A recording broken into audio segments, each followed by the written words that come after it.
محدثاتها وكل محدثة بدعة وكل بدعة ضلالة وكل ضلالة في النار. قال الله تعالى في كلامه المجيد: أعوذ بالله من الشيطان الرجيم. يا أيها الذين آمنوا قوا أنفسكم وأهليكم نارا وقودها الناس والحجارة. গগনে ভুবনে যাবতীয় প্রশংসা আল্লাহর জন্য, যে আল্লাহ তাআলা ইসলাম পাঠিয়েছেন পৃথিবীর বুকে আত্মসমর্পণ করার সাথে সাথে শান্তি প্রতিষ্ঠার জন্য। দরুদ ও সালাম বর্ষিত হোক মুহাম্মদুর রাসূলুল্লাহ সাল্লাল্লাহু আলাইহি ওয়াসাল্লামের উপর, যে নবী প্রেরিত হয়েছিলেন এই পৃথিবীর বুকে ইসলাম আত্মসমর্পণ তথা শান্তি প্রতিষ্ঠার জন্য, সারা বিশ্বের জন্য রহমত স্বরূপ। শান্তি এবং শৃঙ্খলা এটা আমাদের সমাজে তৈরি হয়, ট্রেনিং হয় নিজের সংসারের শুরু থেকে, সংসারের মাধ্যমে এবং মসজিদে এসে ইমামের পিছনে জামাতের অনুসরণ করে নামাজ পড়ার মাধ্যমে।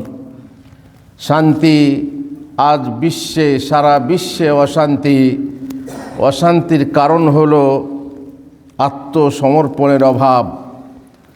রব্বুল আলামিন যে বিধান দিয়েছেন সেই বিধানের কাছে আত্মসমর্পণ করার অভাব রয়েছে।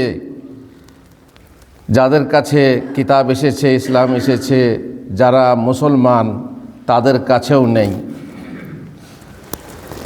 আর শান্তির যে নিয়ম নীতি, সেই নিয়ম নীতির অনুসরণ মানুষ করতে চায় না। মানুষ চায় নিজে যেটা ভালো লাগে সেটা আমি করব, নিজের মুখে যেটা মজা লাগে সেটা আমি খাবো, আর নিজে যা পছন্দ আমি তাই করব। এর বাইরে কোনো মোল্লা মুন্সির কথা শুনতে রাজি নয়। মানে আজকাল ছোট হোক আর বড় হোক, ছোটর কথা মানব যদি মন মুয়াফিক হয়, মন মোতাবেক হয়। বড়র কথাও মানব না যদি আমার মনের খেলাফ হয়। যদি এই হয় তাহলে নিশ্চয়ই শান্তি আসবে না, শান্তি লাভ করবে না। চলুন আমরা বলছিলাম পারিবারিক শান্তির কথা। যারা বিশ্ব নিয়ে চিন্তা করে তারা বিশ্ব শান্তির কথা বলে, যারা পরিবার নিয়ে চিন্তা করে তারা পরিবার নিয়ে কথা বলে। যার যেমন মাথা তার তেমন কথা। তার কারণ পরিবার যদি ছোট্ট একটা ঘরে, ছোট্ট একটা সংসারে যদি কেউ শান্তি প্রতিষ্ঠা না করতে পারে তো সারা বিশ্বের শান্তির কথা বলবে তার মুখে সাজায় না এবং মানায় না। সুতরাং আমরা চলুন শুরু থেকে শুরু করি, পারিবারিক শান্তি থেকে শুরু করি, এবং করেছিলাম কটা জমায় খুতবা দেওয়া হয়েছে। আজকে তারই একটা অংশ, স্বামীর উপর স্ত্রীর অন্যতম অধিকার। অনেক অধিকার আছে, আগে বলেছি। আর একটা অধিকার এই যে বিপদ আপদ থেকে স্বামী তাকে রক্ষা করবে, স্ত্রীকে রক্ষা করবে বিপদ আপদ থেকে, তার প্রোটেকশন দেবে, তার হেফাজত করবে, তাকে আগলে রাখবে। যেমন সোনা দানা সুন্দরভাবে আলমারিতে রেখে তালা বন্ধ করে রাখে, আমি বলছি না যে মহিলাকে তালা বন্ধ করে রাখতে হবে, কিন্তু সোনা দানা থেকেও বেশি হেফাজতযোগ্য এবং দামি তার হেফাজত করা দরকার। স্বামী তাকে রক্ষা করবে, তাকে হেফাজত করবে। স্ত্রীকে রক্ষা করতে গিয়ে যদি স্বামী শত্রুর হাতে মারা যায় তাহলে সে শহীদের মর্যাদা লাভ করবে। শহীদ সে যে স্ত্রীকে রক্ষা করতে গিয়ে মারা গেছে, স্ত্রীকে বাঁচাতে গিয়ে মারা গেছে, সে হবে শহীদ। রাসূলুল্লাহ সাল্লাল্লাহু আলাইহি সাল্লাম বলেছেন, মান কুতিলা দুনা মালিহি ফাহুয়া শহীদ। যে ব্যক্তি তার মাল ধন রক্ষা করতে গিয়ে খুন হয়ে যায় সে শহীদ। ওয়ামান কুতিলা দুনা দামিহি ফাহুয়া শহীদ। যে ব্যক্তি নিজ রক্ত প্রাণ রক্ষা করতে গিয়ে, আত্মরক্ষা করতে গিয়ে মারা যায়, সে হলো শহীদ। মান কুতিলা দুনা দীনিহি ফাহুয়া শহীদ। যে ব্যক্তি নিজের দিন রক্ষা করতে গিয়ে মারা যায়, খুন হয়, তাহলে সে হলো শহীদ। ওমান কুতিলা দুনা আহলিহি ফাহুয়া শহীদ। যে তার স্ত্রীকে, পরিবারকে রক্ষা করতে গিয়ে খুন হয়ে যায়, পরিবার রক্ষা করতে গিয়ে খুন হয়, সেও আল্লাহর কাছে শহীদের মর্যাদা পায়। রাসূলুল্লাহ সাল্লাল্লাহু আলাইহি সাল্লাম বলেছেন, অনুরূপ দুনিয়াতে যাকে রক্ষা করতে গিয়ে শহীদ হওয়া যায়, দুনিয়াতে রক্ষা করলেন ঠিক আছে, আপনি আপনার সন্তানকে রক্ষা করছেন দুনিয়াতে, শীত গ্রীষ্ম থেকে বাঁচাচ্ছেন, শীতকালে কত রকম সুন্দর সুন্দর কাপড়, মোটা কাপড় দিয়ে তাকে যাতে ঠান্ডা না লাগে, শীতল হাওয়া তার শরীরে না লাগে, তার জন্য কত সুন্দর সুন্দর কাপড় কিনে দিচ্ছেন, তাকে বাঁচাচ্ছেন। তার জন্য বাড়ি তৈরি করেছেন, মাশাআল্লাহ, এমন বাড়ি যে বাড়িতে হাওয়া ঢুকবে না, শীত ঢুকবে না, শীততাপ নিয়ন্ত্রিত বাড়ি, যে বাড়ি গ্রীষ্মকালে আপনার ঠান্ডা হয়ে থাকবে আর শীতকালে গরম হয়ে থাকবে, তার ব্যবস্থা করেছেন। কিন্তু কবরে গেলে, যখনই মরবে, মরার পরে যে বাড়িতে যাবে, সেই বাড়িতে শীততাপের ব্যবস্থা, শীততাপ নিয়ন্ত্রণের ব্যবস্থা করেছেন কিনা সেটা দেখতে হবে। শুধু দুনিয়া নয়, দুনিয়ার পরেও একটা জীবন আছে, যেটা অনন্তকালের জীবন। সেই জীবনটা কিভাবে সুখী হতে পারে? আমার স্ত্রী, তাকে আমি এইভাবে রেখেছি, আমার পাশে পাশে রেখেছি, আমার বিছানা পাশে, আমার শয্যা সঙ্গিনী হিসাবে রেখেছি। আমি যেভাবে আরামে থাকি, সে সেরকম আরামে থাকবে, কিন্তু তাকে নিয়ে আমাকে সারা জীবন, অনন্তকালের জীবন, মৃত্যু হয়ে গেলে স্বামী স্ত্রী সম্পর্ক ছিন্ন হয় না, বরং স্ত্রী এবং স্বামীর সম্পর্ক হচ্ছে চিরকালের। একবার বন্ধন হয়ে গেলে এ সম্পর্ক চিরকালের, মারা যাওয়ার পরেও তার সম্পর্ক থাকে এবং সেই সম্পর্ক নিয়ে জান্নাতে প্রবেশ করবে, দুজনে জান্নাতে যাবে, জান্নাতে বাস করবে চিরকাল, অনন্তকালের জন্য। সুতরাং তাকে রক্ষা করার দায়িত্ব স্বামীর। এই স্বামী যেমন দুনিয়ার বুকে রক্ষা করবে, তেমনি আখেরাতে যখন যাবে সে যেন হেফাজতে থাকে, তার যেন ক্ষতি না হয়, সে যেন আমার হয়ে থাকে, তার জন্য চিন্তা করতে হবে। জাহান্নাম থাকে, তাকে রক্ষা করাও একটা বড় দায়িত্ব স্বামীর। তার দিন, আকীদা, পবিত্রতা, ইবাদত, হারাম হালাল, অধিকার ও ব্যবহার প্রভৃতি শিক্ষা দিয়ে সৎ কাজ করতে আদেশ এবং অসৎ কাজে বাধা দিয়ে আল্লাহর আযাব থেকে রেহাই দেবে স্বামী তাকে এমন শিক্ষা দেবে যাতে সে এমন কাজ না করে বসে যে কাজের ফলে সে জাহান্নামে যাবে। স্বামী তাকে শিক্ষা দেবে এমন কথার, যে কথা বললে পরে সে যাতে করে জাহান্নামে না যায়, এইভাবে শিক্ষা দিয়ে দিয়ে তাকে আগলে আগলে রাখবে এবং সে জাহান্নাম থেকে পরিত্রাণ পেয়ে জান্নাতে যাবে সঙ্গে, সেই ব্যবস্থা করতে আল্লাহ তাআলা বলছেন, ইয়া আইয়ুহাল্লাযীনা আমানু কু আনফুসাকুম ওয়া আহলিকুম নারা। যে আয়াত আমি শুরুতেই পড়েছি, হে ঈমানদারগণ, তোমরা নিজেদেরকে এবং নিজ পরিবারকে বাঁচাও জাহান্নাম থেকে। কিসে থেকে বাঁচাও? জাহান্নাম থেকে। নারাউ ওয়াকুদুহান নাস ওয়াল হিজারা, সেই জাহান্নাম থেকে বাঁচাও যার ইন্ধন হবে মানুষ এবং পাথর। কঠিন জাহান্নাম, কঠিন সূর্য তোমরা দেখছো চোখের সামনে, ইউটিউবে দেখছো, ছবিতে দেখছো, কি অগ্নিকুণ্ড কোটি কোটি বছর ধরে চলছে, তার কত তাপ, সেই তাপ তোমরা সহ্য করতে পারছো না পৃথিবী থেকে। গ্রীষ্মকালে তোমার পিঠে নিতে পারছো না, এখানেই চামড়া জ্বলে যাচ্ছে। আর সেই আগুনের ভিতরে যদি থাকতে হয়, অবস্থাটা কি হবে? বলবে মরে ছাই হয়ে যাব, অসম্ভব। ছাই হবে না। সুম্মা লা ইয়ামুতু ফিহা ওয়ালা ইয়াহইয়া, সেখানে না মরবে আর না বাঁচবে, এমন অবস্থা হবে তোমার স্ত্রী যেন এরকম না হয়, তোমার ছেলে মেয়ে যেন এইরকম জাহান্নামে না পড়ে, তার জন্যে তুমি নিজেকে বাঁচাও এবং পরিবর্গকে, তোমার স্ত্রী সন্তানকে বাঁচাও সেই জাহান্নাম থেকে। সুতরাং বুঝতেই পাচ্ছেন গুরুত্বপূর্ণ কথা। স্ত্রীর ধর্ম দেহ, যৌবন ও মর্যাদায় ঈর্ষাবান হওয়া, স্বামী ঈর্ষাবান হবে স্ত্রীর প্রতি, কন্যার প্রতি, এবং সে সবে কোনো প্রকার কলঙ্ক লাগতে দেবে না, কোনো প্রকারের দাগ ধাব্বা, কোনো প্রকারের দাগ এবং কালো নোংরামি লাগতে দেবে না। আর স্বামীর উপর তার এই অধিকার রয়েছে যে স্ত্রী বলতে পারবে যে তুমি আমাকে বাঁচাও, তুমি আমাকে বাঁচাও। সুতরাং স্ত্রী এক উত্তম সংরক্ষণীয় ও হেফাজতের জিনিস। লোকের মুখে মুখে, পরপুরুষের চোখে চোখে, যুবকদের মনে মনে বিচরণ করতে দেওয়া যাবে না। স্বামীকে খেয়াল রাখতে হবে যাতে আমার স্ত্রী আলোচিতা না হয়, আমার স্ত্রী সমালোচিতা না হয়, আমার স্ত্রীর কথা লোকের মুখে মুখে না ছড়ায়, আমার স্ত্রীর কথা পরপুরুষের চোখে চোখে যেন দেখা না যায়, যুবকদের মনে মনে আমার স্ত্রী যেন বিচরণ না করে, এ খেয়াল অবশ্যই করতে হবে। আর তাকে সাধারণ অনুমতি দিয়ে বাড়ি আসতে যেতে না দেওয়া সুপুরুষের কর্ম। যেমন সকল পুরুষকে নিজের বাড়িতে প্রবেশ করতে দেবে না, আর যদি অনুমতি সাপেক্ষে প্রবেশ করতে দেয় তাহলে তার স্ত্রীকে আগে সতর্ক করে নন মাহারাম আর মাহারামের ব্যাপারটা তাকে শিখিয়ে দিতে হবে।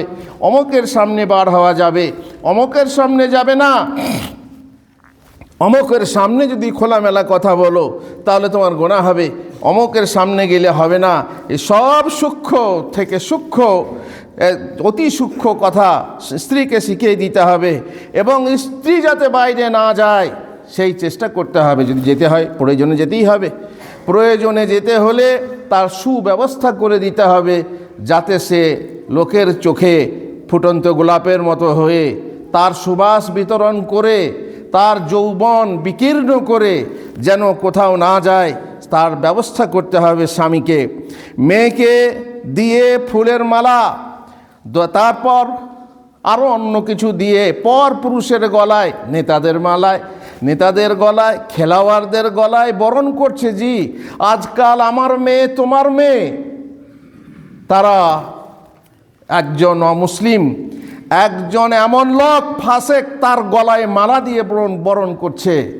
তারপর আপনি দেখবেন বরযাত্রী আসছে, বরযাত্রীকে একজন তরুণী, একজন কিশোরী মালা দিয়ে বরণ করছে। শুধু মালা নয়, চন্দনের ফোঁটা।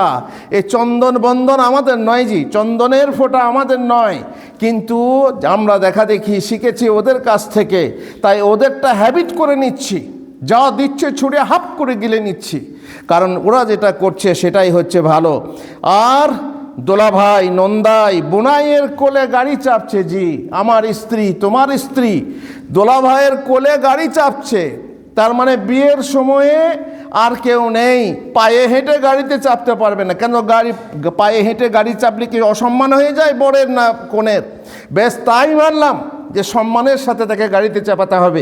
কেন মহিলা চাপায় না মহিলাকে, পুরুষ চাপায় না পুরুষকে?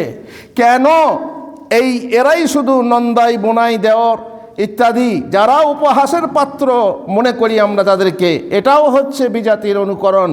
সুতরাং যদি আমাদের ঈর্ষা না হয়, এই হিংসা হয় না, যে এই নবনীতা, যে নবপরিণীতা, যার দেহে এখনো হলুদের গন্ধ, যার দেহে এখনো সুগন্ধের গন্ধ, যার দেহে এখনো আতরের গন্ধ, সুগন্ধ, তাকে জড়িয়ে ধরে কিভাবে তাকে কোলে চাপিয়ে নিয়ে গাড়িতে চাপায়, এটা একজন ঈর্ষাবান পুরুষ যদি হয় তো সে কোনো দিন দরকার পড়ে সে নিজে চাপাবে।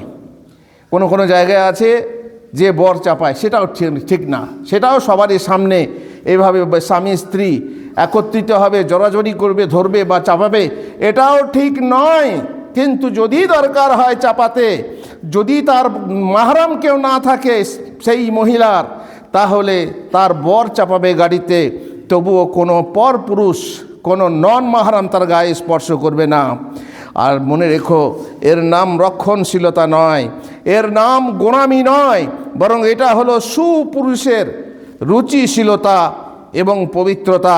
নারী স্বাধীনতার নামে যারা এই বলগাহীনতা ও নগ্নতাকে প্রগতি মনে করে, আল্লাহ ভক্তদের গোঁড়া বলে। আল্লাহ যার ভক্ত, যারা এই পর্দা প্রথা মানে তাদেরকে বলে গোঁড়ামি, গোঁড়া মনে করে। শরীয়ত সেই দুর্গতিগ্রস্তদেরকে ভেড়া মনে করে। তোমরা আমাদেরকে যদি বলো যে তোমরা হচ্ছে গোঁড়া, তাহলে শোনো আমাদের মুখে আমাদেরও খারাপ ভাষা আছে, তোমরা হচ্ছে ভেড়া। যারা তাদের স্ত্রীকে কন্যাকে পর্দায় রাখতে জানে না বা অশ্লীলতায় বাধা দেয় না, তাদের স্ত্রীদেরকে নোংরা কাজে বাধা দেয় না, যারা তাদের স্ত্রীদের সন্তান মেয়েকে নোংরা কাজে নষ্টি ফষ্টিতে বাধা দেয় না, তারা আমাদের ভাষায় ভেড়া, বরং আমার ভাষা বটেই, রাসূলুল্লাহ সাল্লাল্লাহু আলাইহি ওয়াসাল্লামের ভাষায় হচ্ছে দাইয়ুস। সেই ব্যক্তি হচ্ছে দাইয়ুস। ভেড়া বা স্ত্রী কন্যার ব্যাপারে ঈর্ষাহীন পুরুষ জান্নাতে যাবে না। রাসূলুল্লাহ সাল্লাল্লাহু আলাইহি ওয়াসাল্লাম বলেছেন, বরং মহান আল্লাহ কিয়ামতে তার দিকে তাকিয়েই দেখবেন না। মহানবী সাল্লাল্লাহু আলাইহি ওয়াসাল্লাম বলেছেন, সালাসাতুন লা ইয়ানজুরুল্লাহ ইলাইহিম ইয়াউমাল কিয়ামাতি, তিন ব্যক্তি এমন যে আল্লাহ তাআলা তাদের দিকে তাকিয়েই দেখবেন না। তার মানে কি রাগান্বিত হবেন, তার জন্যই তো তাকিয়েই দেখবেন না। রহমতের নজর তো দূরের কথা, তাদের দিকে তাকিয়ে দেখবেন না মানে রহমতের নজরে তাকিয়ে দেখবেন না। আর তারা হচ্ছে আক মানে হচ্ছে মা বাপের অবাধ্য সন্তান, ছেলে হোক বা মেয়ে হোক, যারা মা বাপের অবাধ্য হয়, অবাধ্যাচরণ করে, এদের দিকে আল্লাহ তাকিয়ে দেখবেন না। ওয়াল মারআতুল মুতারাজ্জিলাতুল মুতাশাব্বিহাতু বিররিজাল, আর এমন মহিলা যে মহিলা পুরুষের বেশ ধারণ করে, প্যান্ট পরে, গেঞ্জি পরে এবং পুরুষের মতো লেবাস পরে, পুরুষ সাজতে চায়, পুরুষের মতো তার চলনে তার বলনে যেন পুরুষের বেশ ধারণ করে, সেই মহিলার দিকে আল্লাহ তাআলা কিয়ামতের দিনে তাকিয়ে দেখবেন না। আর 3 নম্বর হচ্ছে দাইয়ুস, সেই পুরুষ যে পুরুষ স্ত্রী কন্যার পর্দাহীনতা ও নোংরামির ব্যাপারে ঈর্ষাহীন, স্ত্রীর নষ্টি ফষ্টি এবং নোংরামিতে যে সায় দেয়, দেখে হাসে, আর কিছুই নয়, উদার। এরা বলছে উদার চিত্ত, এরা হচ্ছে উদার মনা, এরা হচ্ছে বিজ্ঞান মনা। এদের কাছে কোনো বাধা নেই। যেটা সর্ববড় বিজ্ঞানী যিনি হচ্ছেন হাকিমুন খাবির, তার কাছে এটা খারাপ। আর এই বিজ্ঞানী যারা নিজেরা জ্ঞান তৈরি করেছে, তৈরি করা জ্ঞান বিজ্ঞানের বিজ্ঞানীরা, তারা যারা যন্ত্র আবিষ্কার করেছে বিজ্ঞানী মানলাম, কিন্তু শরীয়তের যে কথাগুলো আছে, যে চারিত্রিক কথাগুলো আছে, সেগুলো আবিষ্কার তাদের নয়। সেগুলো ওই একমাত্র সৃষ্টিকর্তা, একমাত্র স্রষ্টায় তিনিই পাঠিয়েছেন। এবং যিনি যে গাড়ি তৈরি করেছেন, তুমি যে গাড়ি তৈরি করেছো সেই গাড়ির বিজ্ঞানী, সেই গাড়ি সম্পর্কে তুমি বলতে পারো, কিন্তু তুমি মানুষ তৈরি করো নেই। মানুষের মনকে যে তৈরি করেছে, সেই মানুষের মনের কথা বলতে পারে, সে হচ্ছে মানুষের মনোবিজ্ঞানী এবং মানুষের বিজ্ঞানী। সে মানুষ সম্পর্কে যা বলবে সেই বিজ্ঞানীর কথা মানতে হবে। ওই বিজ্ঞানীর কথা এই বিজ্ঞানীর সাথে কোনো সম্পর্ক নেই, এর ধারে কোনো রকমের লিঙ্ক নেই। সুতরাং তার কথা আলাদা আর এর কথা আলাদা। আমার বিজ্ঞানী যে মহাবিজ্ঞানী, তিনি বলছেন এইসব কথা, যে স্ত্রী সন্তানের ব্যাপারে, স্ত্রী মেয়ের কন্যার ব্যাপারে তোমাকে ঈর্ষাবান হতে হবে। সালাসাতুল লা ইয়াদখুলুনা জান্নাহ, আল্লাহ রাসূল সাল্লাল্লাহু আলাইহি ওয়াসাল্লাম বলছেন 3 ব্যক্তি জান্নাতে প্রবেশ করবে না। আর তার মধ্যে যে মা বাপের অবাধ্য, মায়ের কথা কিছু নয়, বাবার কথা কিছু নয়, মা বাপের অনুমতি ছাড়া তারা বহু কিছু করে, এমনকি বিয়ে শাদিও করে। মা বাপের মানলাম যে বাবার অনুমতি ছাড়া ছেলের বিয়ে হবে, কিন্তু তবুও তুমি যখন দেখলে যে বাপ মা রাজি নয়, এমন জায়গায় তুমি বিয়ে করবে কেন? যদি বলে যে না, দিনদার মেয়ে চায় না, আমার বাবা নামাজ পড়ে নাই, তা আলাদা কথা। কিন্তু স্বাভাবিকভাবে দিনদার পরিবেশে দিনদারিতার ব্যাপার নাই, দিনদারের ব্যাপার নয়, দিনদারির ব্যাপার নয়, ব্যাপার হচ্ছে তুমি তাকে পছন্দ করো, তুমি তাকে ভালোবাসো, তার সাথে তোমার লিঙ্ক আছে। তাই তোমার বাড়ি চাই না যে সেই মেয়ে খারাপ মেয়ের সঙ্গে আমার ছেলের বিয়ে হোক। তখন তুমি যদি নিজে করতে পারো, বিয়ে শুদ্ধ ঠিকই, কিন্তু মা বাবাকে নাখুশ করা, মা বাবাকে নারাজ করে বিয়ে করা, এটা যে কত বড় গুনাহ তুমি জানবে না।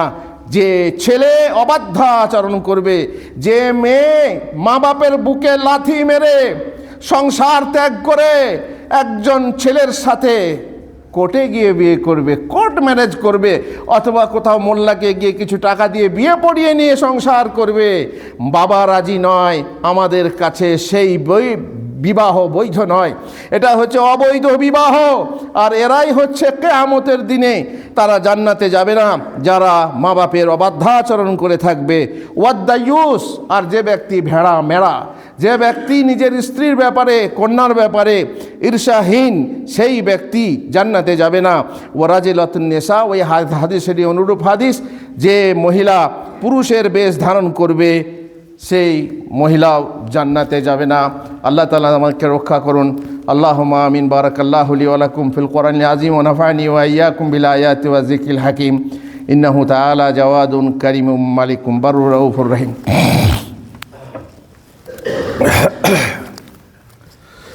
আলহামদুলিল্লাহি রাব্বিল আলামিন ওয়াসসালাতু ওয়াসসালামু আলা রাসূলিহিল কারীম ওয়া আলা আলিহি ওয়া সাহবিহি আজমাইন।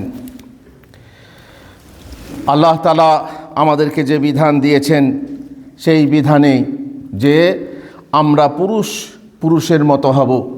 পুরুষ কোনোদিন কাপুরুষ হয় না, পুরুষ কোনোদিন ভেড়া হয় না। আর একটা সত্য কথা এটাই যে মহিলা ঈর্ষাবান পুরুষকে অপছন্দ করে, মহিলা কিন্তু কোনো ভেড়া পুরুষকে পছন্দ করে না। অনেক সময়ে অনেক মহিলা আছে যে এমন পুরুষ চায়, সাদাতেও হ্যাঁ আর কালোতেও হ্যাঁ, আমার এমন স্বামী হবে, আমার কথা মতো চলবে, আমি যেমন বলবো, আমি যেমন নাচাবো তেমনি নাচবে, আমি যেমন বলবো সেরকম চলবে। অনেক মহিলা আছে এরকম চায়, কিন্তু যারা জ্ঞানী মেয়ে তারা কোনোদিন চায় না এমন পুরুষ যার কোনো ধার ভার নেই। এমন কোনো জ্ঞানী মহিলা নেই যে চাইবে তার স্বামীর কোনো ধার ভার নেই, তার নিজস্ব ব্যক্তিত্ব নেই। একজন ব্যক্তিত্বহীন পুরুষকে কোনো মহিলা স্বামী রূপে গ্রহণ করতে চায় না। এটাই হচ্ছে প্রকৃতি। মহিলা ঈর্ষাবান পুরুষকে, মানে জ্ঞানী মহিলা ঈর্ষাবান পুরুষকে অপছন্দ করে। এটা কেন করে? যে যদি সে দেখছে যে আমার ঈর্ষাহীন পুরুষকে অপছন্দ করে। আর ঈর্ষাবান পুরুষকে কেন অপছন্দ করে? যেহেতু সে জানছে যে সে আমার মতো চলবে। তাছাড়া আবার শ্বশুর বাড়ির ট্রেনিং থাকে, ওদিকে মা বাপ বোন ট্রেনিং দেয়। আর যে মেয়ে নিজের মায়ের বাড়ির কথা চলে, সে মেয়ের সংসার টেকে না। যে মেয়ে নিজের স্বেচ্ছাচারিতার উপরে চলে, যে মেয়ে নিজের জেদের ওপরে চলে, সে মেয়ের সংসার টেকে না। কিন্তু যে তার ব্যাপারে ঈর্ষাবান তার ব্যাপারে নয়, সে আরও বেশি অপছন্দ করে যে সে আমার ব্যাপারে তার ব্যক্তিত্ব নেই, তাকে আমি অপছন্দ করি। স্ত্রীকে খামোকা সন্দেহ করাও স্বামীর উচিত নয়। বৈধ কর্মে, চিকিৎসার জন্য বা অন্যান্য জরুরি কাজের জন্য পর্দার সাথে যেতে না দিয়ে তাকে খিলবদ্ধ করে রেখে বা অর্গলবদ্ধ করে রাখাই হলো অতিরঞ্জন ও গোঁড়ামি। সেটাই গোঁড়ামি। আপনি তাকে অবরোধবাসিনী করে রাখবেন, ঘর থেকে বেরোতেই দেবেন না, বাসে চাপতে দেবেন না, ট্রেনে চাপতে দেবেন না, প্লেনে চাপতে দেবেন না, তাহলে এটাই হচ্ছে গোঁড়ামি। অবশ্যই আচ্ছা, গোঁড়ামি কোনটা আর ভেড়ামি কোনটা সেটা শরীয়ত নির্ধারণ করবে, তুমি নয়। কাকে গোঁড়ামি বলা হয়, কাকে ভেড়ামি বলা হয়, শরীয়ত নির্ধারণ করবে। এখন তুমি চা করেছো, এই চাটা মিষ্টি হয়েছে না মাঝামাঝি মিষ্টি হয়েছে না কড়া মিষ্টি হয়েছে, এটা তুমি নির্ধারণ করবে না। একজন ব্যক্তি যে কোনোদিন চা খায়নি অথবা যে মধ্যম ধরনের চা খায়, সে বলবে ধুর চায়ে মিষ্টি হয়নি। কেউ সেই চাই কি বলবে ধুর কড়া মিষ্টি হয়ে গেছে। কেন? যার যেমন অভ্যাস চাকে মিষ্টি বলবে, কেউ কড়া মিষ্টি বলবে, কেউ হালকা মিষ্টিকে বলবে, কেউ বলবে হ্যাঁ ঠিক হয়েছে। এটা তোমার জ্ঞানের বুদ্ধি, কিন্তু তোমাকে যে তৈরি করেছেন সেই স্রষ্টা, সেই সৃজনকর্তা, তিনি জানেন যে কোনটা গোঁড়ামি আর কোনটা ভেড়ামি। পর্দার ক্ষেত্রে তুমি বলছো অত ভালো নয়, পর্দা নিজের কাছে বলে তুমি নিজেকে ক্যাশ করছো যে আমি যদি আমার মন ভালো থাকে তাহলে আমার পর্দার দরকার নেই। তোমার মন ভালো আছে ঠিক আছে ম্যাডাম, কিন্তু তোমাকে দেখছে যে তার মন যদি খারাপ হয়, তাহলে তুমি নির্ধারণ করতে পারো না যে তোমার পর্দা করতে হবে কি হবে না। পর্দা করার ক্ষেত্রে যদি মুখ ঢাকা যাবে না, মুখ না ঢাকলেও চলবে, এটাও একটা শৈথিল্য শিথিলতা। তা এটা শৈথিল্য কি না সেটা শরীয়ত বলবে। পর্দার জন্য বোরকা ব্যবহার করা এটা কি গোঁড়ামি না ভেড়ামি, এটা কি গোঁড়ামি হতে পারে সেটা শরীয়ত নির্ধারণ করবে। আর যদি খিল বন্ধ করে রাখো, বাক্সে বন্ধ করে রাখো, কিংবা গাড়ি চাপতে দাও না, তাহলে বাড়ি থেকে বের হতেই দেবে না, মরবে সে ঘরে তবুও ডাক্তারের কাছে যেতে দেবে না, এইগুলি হচ্ছে গোঁড়ামি। শরীয়ত যেটা নির্ধারণ করবে সেটাকেই তোমাকে মেনে নিতে হবে। সুতরাং এখানে নিজের বিচারকে, নিজের স্বেচ্ছাচারিতাকে প্রাধান্য দিলে, অগ্রাধিকার দিলে তুমি বিপদে পড়বে। আর তার জন্যই বলা হচ্ছে যে স্ত্রীকে তোমার সন্দেহ হয়, খবরদার সন্দেহের চোখে দেখবে না। বাইরে গেলেই সে খারাপ হয়ে যাবে, বা কারোর সঙ্গে কথা বললেই সে খারাপ হয়ে যাবে, এরকম করা উচিত নয়। বরং বৈধ কর্মে চিকিৎসার জন্য পর্দার সাথে তাকে যেতে দেওয়া দরকার। বাড়ির বাইরে যাবে, মায়ের বাড়ি যাবে, তাতে যদি বাসে চাপতে হয়, তোমার স্পেশাল গাড়ির মানে প্রাইভেট গাড়ি নেই বা গাড়িতে চাপানোর ক্ষমতা নেই, তো ঠিক আছে গাড়িতে যাবে, কি বলে বাসে যাবে কি ট্রেনে যাবে, তাতে তোমার বাধা থাকার কোনো কথা নয়। এগুলো হচ্ছে গোঁড়ামি। এমন অবরোধ প্রথা ইসলামের কোনো সমর্থন নেই, এটাই হচ্ছে সত্যি। পক্ষান্তরে স্ত্রীকে সন্দেহ করলে দাম্পত্য জীবন তিক্ত হয়ে ওঠে। প্রবাসে থেকে মা বোনের কথায় স্ত্রীকে সন্দেহ করলে জীবন দুর্বিষহ হয়ে ওঠে। খবরদার কারো কথা শুনে বউকে সন্দেহ করো না। তোমার বোনের কথা, তোমার মায়ের কথা, তোমার ভাবির কথা তাই শুনে যদি খবরদার না, যতক্ষণ না নিজে প্রমাণ পেয়েছো। কারণ সন্দেহ এমন জিনিস যার সূক্ষ্মতম শিকড় একবার মনের মাটিতে সঞ্চালিত হয়ে গেলে তাকে যতক্ষণ পর্যন্ত না টেনে ছিঁড়ে ফেলা হয়েছে ততক্ষণ সে প্রবল প্রতাপে রাজত্ব করতে থাকবে তোমার মাঝে। আর সেটা তুমি নিজেই ক্ষতিগ্রস্ত হবে, তোমার সুখ শান্তি সব ধ্বংস হয়ে যাবে। এই সন্দেহের ফলশ্রুতিতেই বহু হতভাগা স্বামী তাদের স্ত্রীদেরকে ভাতের চাল পর্যন্ত তালাবদ্ধ করে রেখে মেপে দেয় এবং সময়ে মাপ তাকে এমন কড়া করে রাখে যে তার নিজের স্বাধীনতা, সমস্ত রকমের স্বাধীনতাকে নষ্ট করে দেয়, ধ্বংস করে দেয়। হ্যাঁ, স্বাধীনতা নেই, তুমি তার বিনা অনুমতিতে এমন কিছু করবে না যেটা করতে হয় না। তার বিনা অনুমতিতে বাড়ি ছেড়ে বাইরে যাবে না, যেখানেই যাবে তুমি অনুমতি নিয়ে যাবে। তোমার নিজস্ব সম্পদ যদি হয় তবুও তুমি দান করতে পারবে না যতক্ষণ না স্বামীর অনুমতি নিয়েছো, ইত্যাদি ইত্যাদি। কিন্তু তার মানে এই নয় যে স্ত্রীকে এমন সন্দেহ করবে যে বাড়িতে চাল ভাত রান্না করবে, সেই ভাতের চাল পর্যন্ত তুমি নিজের হাতে মেপে দেবে। এটা হচ্ছে বিশাল সন্দেহ। অতএব প্রত্যেক জিনিসের একটা সীমা আছে, আর এতে অবশ্যই নষ্ট হয় স্ত্রীর মর্যাদা ও অধিকার। সেটা জানতে হবে যেন অধিকার ক্ষুণ্ণ করো না। সব প্রত্যেকের নিজস্ব, তার একটা নিজস্ব ওজন আছে, সেই ওজনে তাকে রাখতে হবে। তার নিজস্ব একটা জায়গা আছে, সেই জায়গার মধ্যে রাখতে হবে। না তাকে তোলা যাবে, না তাকে নামানো যাবে। আল্লাহ আমাদেরকে বোঝার শক্তি দেন, আল্লাহ আমাদেরকে মানার শক্তি দেন। শুনছি অনেক কথা, পড়ছি অনেক কথা, কিন্তু মানছি না।